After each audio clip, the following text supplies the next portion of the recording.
Olá, amigos da Revolução Industrial Brasileira.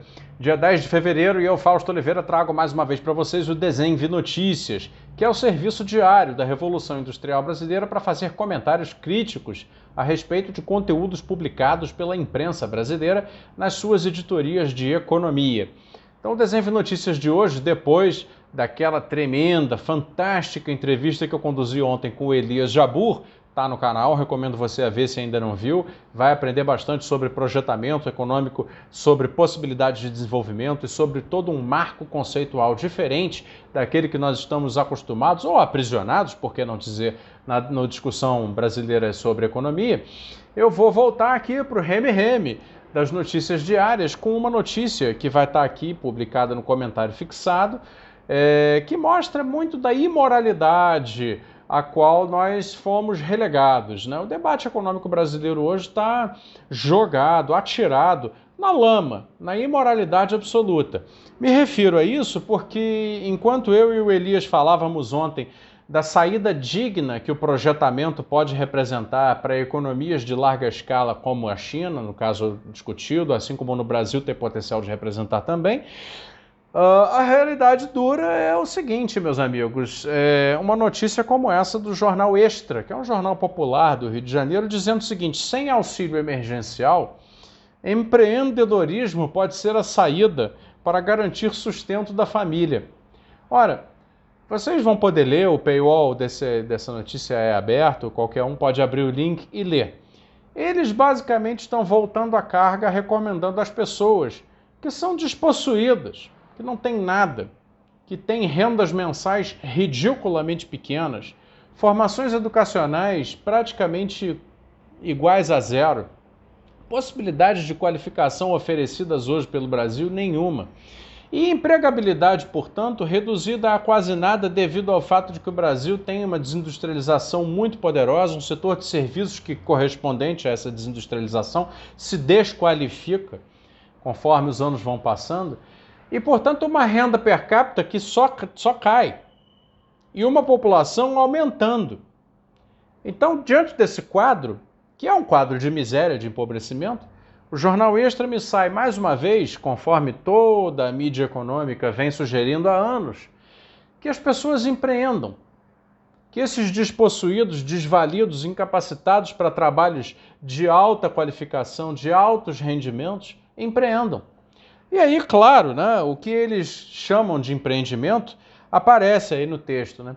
Suzane, de 27 anos, mãe de 2 crianças, estava recebendo o auxílio emergencial do governo até o fim do ano passado e aí parou de receber. Agora o que ela vai voltar a fazer? Bolo de pote. E aí a Suzane, com bolo de pote, diz que o lucro que ela consegue num mês de boas vendas, de bolo de pote, lá no bairro periférico do Rio de Janeiro, onde ela vive, é de R$200. R$200.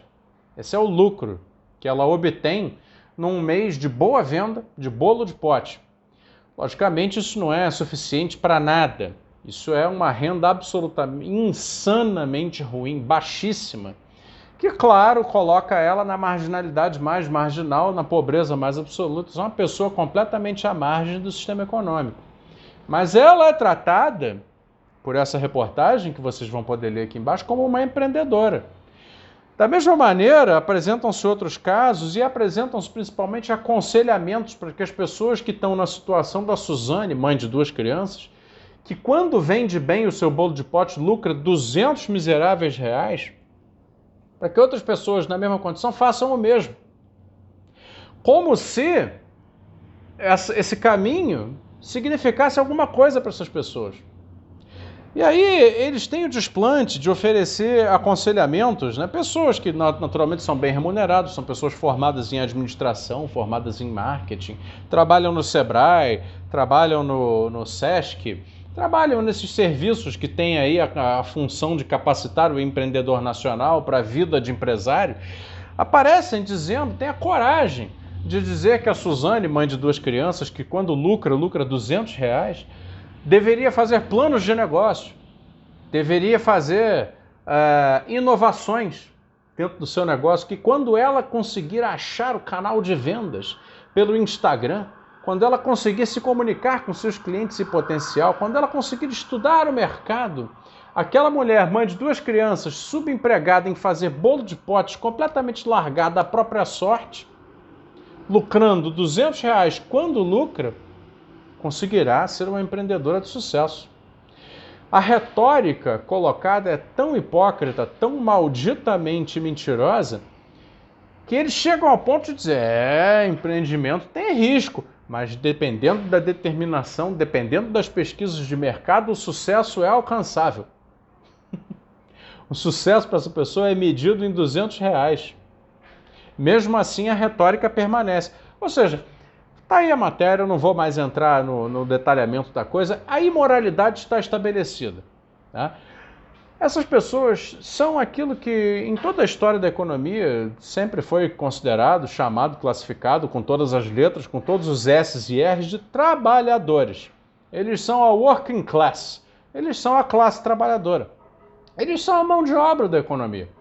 Eles dependem de venda da sua mão de obra, né, para essas sim, empresas privadas, ou empresas públicas, ou empreendimentos temporários, que podem ser projetos de variado tipo, para receber uma coisa que é aquela é a fonte de renda, o canal de extração de renda da classe trabalhadora, tradicionalmente dentro desse sistema em que vivemos, chamado capitalismo, que é o salário. E acabou.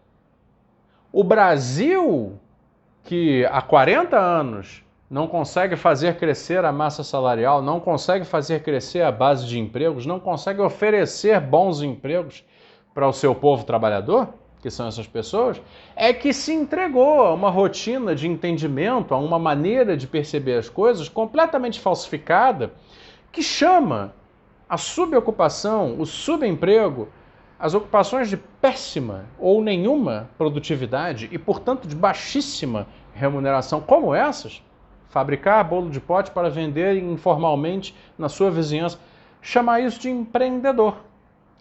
Como se essas pessoas fossem alguma coisa comparável ao dono de capital que pode, de fato, fazer empreendimentos. Como se um sujeito como Rubens Menin, da MRV, que, aliás, diga-se de passagem, multiplicou o seu capital muitas vezes em função de um programa público de moradia social. Se não fosse o Minha Casa Minha Vida, o Rubens Menin não teria hoje a maior construtora privada do Brasil. Mas ele é um sujeito capaz de aplicar capital em novos empreendimentos. Se ele quiser abrir agora uma transportadora, ele abre. Se ele quiser abrir agora uma rede de hotéis, ele abre. Bom, isso é empreendimento. Não estou discutindo se o empreendimento privado é bom ou ruim. Muitas pessoas cujo pensamento é um pensamento mais socialista ou até mais à esquerda do que o socialismo consideram o próprio fato de haver empreendimento privado ruim. Eu, na quadra histórica em que nós estamos, não considero, acho até positivo. Gera crescimento, se bem direcionado por um projeto nacional, pode gerar desenvolvimento. É uma coisa necessária, é uma condição necessária ao nosso tempo.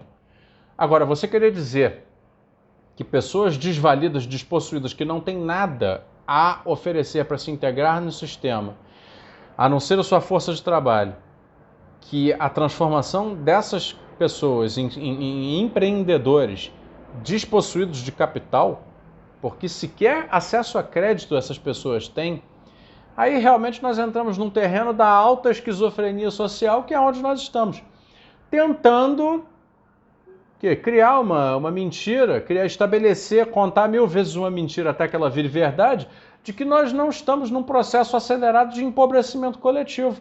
Isso que a Suzane, mãe de 2 crianças, que quando lucra R$ 200, já vivencia, experimenta na vida dela hoje, é o que experimentará a classe média brasileira, que não encontrará mais empregos, não encontrará mais condições de sobrevivência daqui a 10 ou 15 anos, se esse processo que nós estamos vivenciando agora não for revertido. O empobrecimento está acelerado, está aí aos olhos de todos. Uma década perdida como essa que acaba de terminar esse ano, com 0,6% de queda no PIB per capita, esse é o dado que deveria estar sendo discutido nos salões do poder para reverter.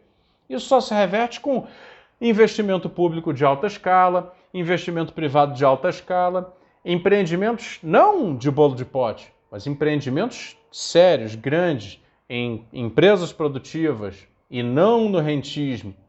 Ou seja, tem um conjunto muito errado de elementos na economia brasileira atual e isso não está sendo tratado por ninguém. A prova disso são essas cantilenas, essas retóricas que ficam sendo repetidas dia a dia para enganar pessoas como essa senhora, uma menina de 27 anos, pobre, que não tem a menor condição de virar empresária de nada, de que ela fazendo bolinho de pote vendendo na vizinhança vai ser uma empreendedora.